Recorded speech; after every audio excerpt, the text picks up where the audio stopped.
The only one who should be taking notes on how to do a fashion show is She by Sheree.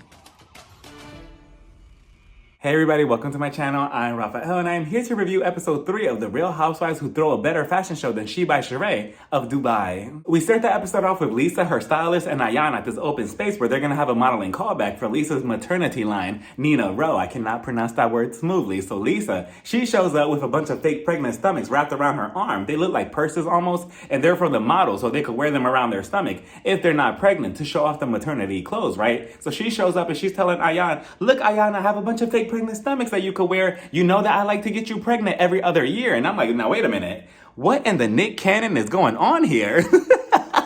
Don't let him hear that because he'll be on the next flight to Dubai. Ayan, run.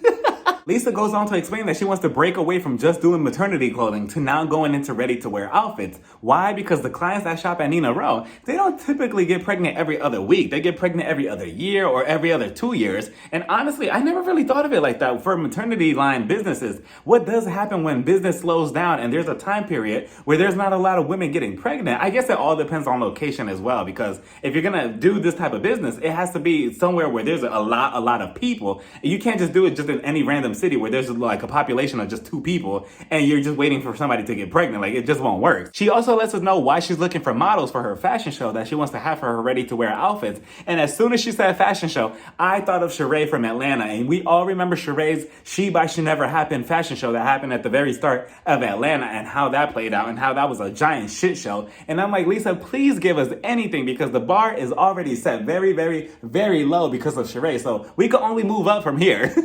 So then Ayan, she's telling Lisa, don't forget the supersized models. And I'm like, the super who? Lisa's like, the super what? What she meant to say was plus size models. But what is so interesting is that both of them are trying to be inclusive and involve plus size models in this fashion show. But I'm looking around at this casting call and at the fashion show and I'm like, okay, so where are they? I mean, did they not cast any at all? Or is my definition of what a plus-size model completely different from what theirs is? Maybe it's also difficult to get a plus-size model in Dubai. I'm not sure. So then Lisa, she goes on to explain a little bit more of a backstory of the friendship that her and Ayan came to be. She said that when she booked this black model, she thought she was booking 2. One by the name of Chanel and the other by the name of Ayan. She never put 2 and 2 together that both names could be one name together because typically Chanel and Ayan, those are not last names. So she got to the photo shoot and she's like, okay, there's one model here, which was Ayan. Where's the other one? But then Ayan was just like, no, my name is Chanel Ayan. I'm the model. I thought that was cute. But what I am interested to find out is if Lisa paid her double the pay for trying to be 2 people, you know, Chanel and Ayan, or did she just pay her for one person? Then we get Caroline Strawberry and her son and Sarah and her 3 kids heading to this hotel that is so popular in Dubai and it's so high in demand that you have to put yourself on a waiting list for months and months and months and months ahead just to get a room. So Caroline, she's been waiting since 2004, so she finally got a booking. So we get to this hotel called the Atlantis, which I thought it was pretty random. I'm like, so are we just meeting up at a hotel just to film something, or are we staying there overnight? Because if we're just awkwardly filming there and then we just leave back home, I thought that was kind of pointless unless we're just there to promote the hotel. Who knows? Regardless, the suite that they were staying at, I believe it was like 2-3 floors. It was so beautiful. It looked so nice and luxurious. Honestly, I was more impressed with the hotel here than the past 2 episodes of the Beverly Hills and their Mexico trip, because their trip, it kind of screams broke to me compared to this suite. And I was so impressed with the aquarium wall. I mean, there was a wall right next to the bathtub that is like a mini aquarium with a bunch of fish just swimming around. And I'm like, oh, that looks cute. I mean, aesthetically, it looks pleasing. But realistically, if I'm sitting there in that bathtub, just washing myself and cleaning myself and just relaxing, I'll be kind of paranoid that a shark will come out of nowhere and try to eat me or something. And on top of that, that creepy ass scuba diver that was just swimming in the water like with a mask on and a note, absolutely not. You mean to tell me that I could also be sitting there in the bathtub just relaxing, you know, soothing, listening to my music? Next thing you know, I have a scuba diver looking at me? No. Security.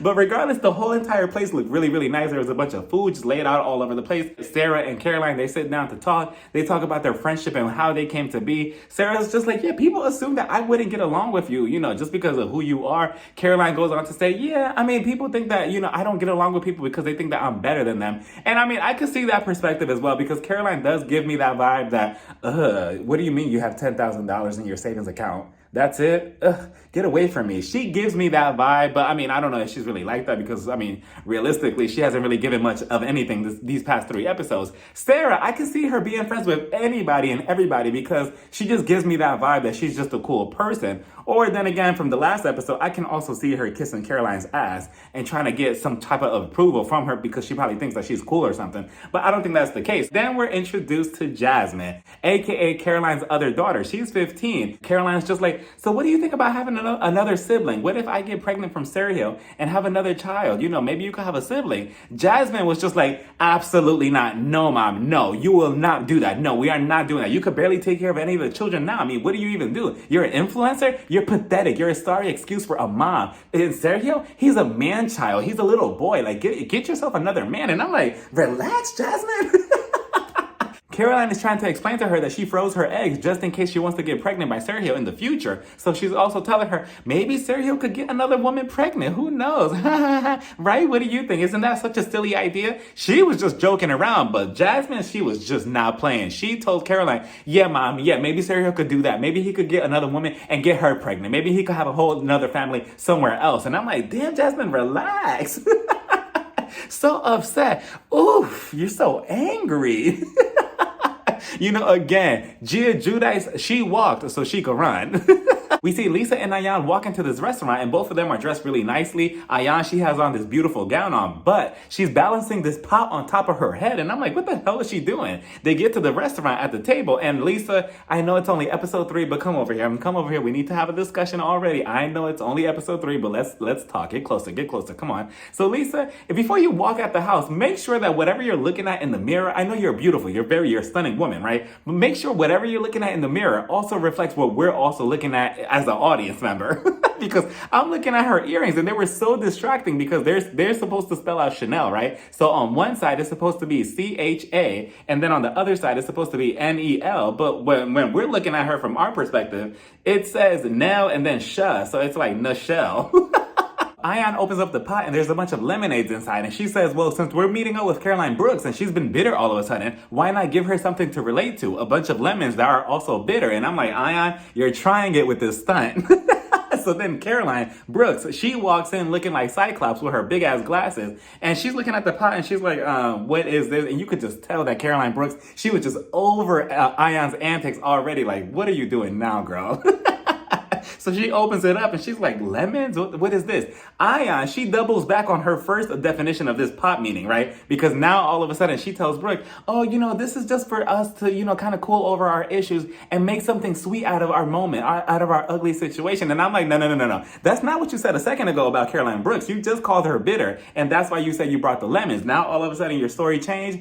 Ayan is just like, you know, we really need to talk about what happened at Nina's dinner the other night. Like, why you came at me the way you did. Like, I just did not like that whole situation the way it played out. Brooks, she goes on to say, well, honestly, I mean, we haven't really talked for a long time before that dinner. I haven't seen you in forever, and I just don't understand why. We were so close. She goes on to explain that her husband had to leave for a while to go check on his sister because she was going through some things, but that also caused Ayan to go through some things emotionally as well because she started missing him because he was away for a while. So when Caroline Brooks called her at 7 o'clock in the morning, that one morning, and was bragging about the party and saying, oh, I guess you're not important enough to not be invited to Caroline Strawberry's party. I guess you're not important in the circle. Ayan felt that she was kicking her while she was already down. So Brooks, she's like, well, how am I supposed to know that? I mean, we haven't talked prior to that. So how am I supposed to know what you're going through emotionally or what you're going through in your marriage? But, you know, honestly, I mean, if you say that you're as close to Ayan as you say you are, you will already know that Ayan is already a sensitive person and you know you shouldn't joke around like that with her because you know she's going to take it to the heart. So if you're as close as you say you are, you should already know that, Brooks. And on top of that, I said it the first episode, that wasn't funny to begin with. I mean, I feel like you were trying to take a dig at me by saying that. And on top of that, at 7 o'clock in the morning, is that what you wake up to? Like, oh, let me wake up today. What should I do today?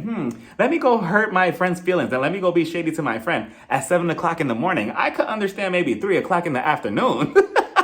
But 7 o'clock in the morning? No, I will also feel annoyed too. Even Ayan was just like, I didn't even pee yet. I didn't even take my coffee. I didn't even walk the dog, nothing. Like, and you're already calling me to talk some mess about me? No, absolutely not. But eventually they decide to squash everything. They're like, you know what? Let's try to move forward from the whole situation. But Brooks goes on to become the producer of the show, and she tells Ayan, me and you fixed our issues, but what about you and Caroline Strawberry? Maybe you two can have a sit-down conversation. Wink, wink. You know we like those on the show. And talk your issues out and maybe move past it. Why don't you become the mature person in this situation? Ayan, before Brooks could even finish talking, was just like, mature? Me? Mature to Caroline? Never. That's not happening. I'm sorry. I have nothing to say to her. She needs to apologize to me. And honestly, Brooks, I don't even know why you assume that Ayan will be mature about anything with anybody on this show when we just saw her 10 seconds ago walk into this restaurant with a pot of lemons on her head trying to reference you as being bitter.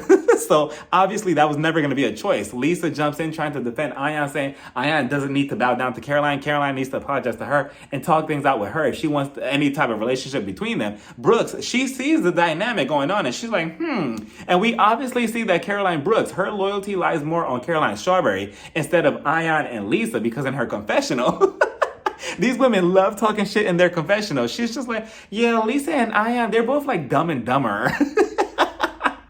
And you know Lisa and Ayan were probably home watching this episode like, wait, hold on. So who's dumb and who's dumber between us? She goes on to list them as Pinky and the Brain, Rem and Stimpy, just on and on. Like, Brooks, you're so wrong. And shout out to Caroline Brooks for watching my last review and messaging me about the comment that I made, how I just did not like the way she was talking to her housekeeper, Sarah. How she kept saying, oh, Sarah, bring me this. Sarah, bring me that. Sarah, bring me this. Sarah, bring me that. How I just did not like that at all. I saw a couple people were bothered by the way she was talking to her in the comments in my last review as well. She goes on to explain that that is just her way of talking and that she means no harm by it. But moving forward, she's going to try to better her tone, and that her relationship with Sarah, she is very well respected and very well loved in her home. In fact, she's actually treated like a family member in her house. So it's good to know. You know, you never know how you see yourself on TV, and it just takes, you know, you looking at yourself from the outside in to maybe be like, maybe I should change that about myself. But again, shout out to you, Caroline Brooks, and thank you for even explaining yourself about this whole scene, and thank you for your sweet words, and thank you for taking time out to just watch my video in general. I really appreciate that. If you're ever in the United States, call me. We'll have a drink or two, and I promise I won't pull an Ayan and bring a pot of lemons for you. Then we head over to Sarah doing a photo shoot, and this episode really solidified her for me because I really am enjoying Sarah this season. I mean, I know we're only 3 episodes in and things might change in the future, but as of now, I really am enjoying Sarah. I mean, everything that comes out of this woman's mouth is just so insightful. She's so passionate. She feels so strong about everything that she puts her mind and her heart and her feelings and everything into, and I just love that. She's not just talking just to talk just because I need camera time. She's talking because she wants to be informative, and I love it. And I love that she has the whole rebellious vibe to her because she's like, well, you could do one thing over there and I'm going to do another thing over here, but I'm going to do it my way and I'm going to do it respectfully because I want to do it for me, not for anybody else, but for me. So she's not just trying to be rebellious just to be rebellious. She's doing it because she wants to do it for herself. And I love that. She's literally the definition of vibes. And then she goes on to explain that she's a businesswoman. She has so many businesses and she's been bankrupt twice. And I'm like, twice? Bankrupt? Obviously, the number 2 is just not her number because what? She's been divorced twice. Now she's been bankrupt twice. Yeah, just stay away from the number 2 altogether, Sarah. And then she begins to do a photo shoot, right? And, you know, Sarah, I like you and all, but the photo shoot, I mean, what was that? Because the theme was Arab woman in tech, right? And I'm like, okay, that's cool. So she had on layers of outfits and stuff. But I mean, the poses and stuff, she was literally like this. Come on now, give us something. You're giving us nothing. Like, I mean, I'm pretty sure the pictures came out nice, but I mean, like, you're just standing there like, yeah, I'm bored. I need a nap. Yeah, I wonder what I'm cooking tonight. Like, I wonder what I'm going to eat. I wonder what's on TV. Like, that's the energy that she was giving us. But wait. Put the photo shoot to the side. Let's talk about the photographer. The photographer was beautiful. I was like, wow, maybe I should go to Dubai at some point. I'm like, wait a minute. I need a photo shoot. I need some photos taken too. Am I ready for my close-up? We get Caroline Brooks and Caroline Strawberry heading together to this clinic where we find out that Caroline Strawberry actually gets her body and her face done for money. And I'm like, wow, that's interesting because her face is plastered all around this clinic. And I wonder if it's worth it. And I mean, in her defense, she does look pretty and she does have a nice pair of legs. But here comes Caroline Brooks in her confessional. She's just like, yeah, I mean, I get that Caroline Strawberry, she's an influencer, but she's not that damn influential. And I'm like, wow, Brooks, you are such a hater. That is your own friend. I thought she was like your closest friend on the show. And here you are talking shit about her in your confessional. Such a hater. Obviously, the women in Dubai do not know what friendship means. Because they all constantly talk shit about each other in their confessionals. But then in person, they're like, oh, hey, I love you. Brooks lets us know that Dubai is known for their plastic surgery, which that's news to me because I don't put Dubai and plastic surgery in the same category, but apparently it is. Then Brooks proceeds to throw Sarah right underneath the bus, and she's like, yeah, Sarah, she would know everything about that. But she does say that she looks good. And then she proceeds to say, oh yeah, Sarah, she knows everything about plastic surgery from head to toe. And then we get a before and after photo of Sarah. And I'm not really sure what exactly she got done to her face because it looks like the same picture. I mean, maybe her chin, maybe her lips, maybe her nose, but I don't really see a difference. Did anybody else see one? I don't know. Either way, she looks good. They go inside this little clinic room. The doctor's like, oh, so Caroline Strawberry, what do you want done today? What do you want done? And I'm assuming that she's getting paid for this to promote it or something. So she gets her neck done. She's like getting it thinner for her wedding that's in 2 weeks. So they put some lotion on. They start massaging it while she's laying down. Brooks, she starts telling her that she had lunch with Lisa and Ayan. And she's like, oh, you know, Lisa actually told me that you should actually apologize to Ayan for your behavior at Nina's dinner. And then Caroline Strawberry, she's just like, that's not gonna happen. I'm sorry. Hell will freeze over before that ever happens. So then Michael, which is Caroline's friend, he walks in and then they switch places because Brooks, she wants to get her stomach like reduced or something. She wants to get ab sculpting. So then she lays down and then I'm not sure what was so funny because Caroline Strawberry and Michael, they start cackling and cackling and cackling away like some witches. I just did not understand what was so funny. I even rewinded it and I'm like, what is so funny? Is there something in the room? Was the lotion on her neck funny or something? Like, did that give her like a reaction? What is so funny? Is it because Brooks is getting her stomach done? I don't understand it because they were both literally sitting there like, stop.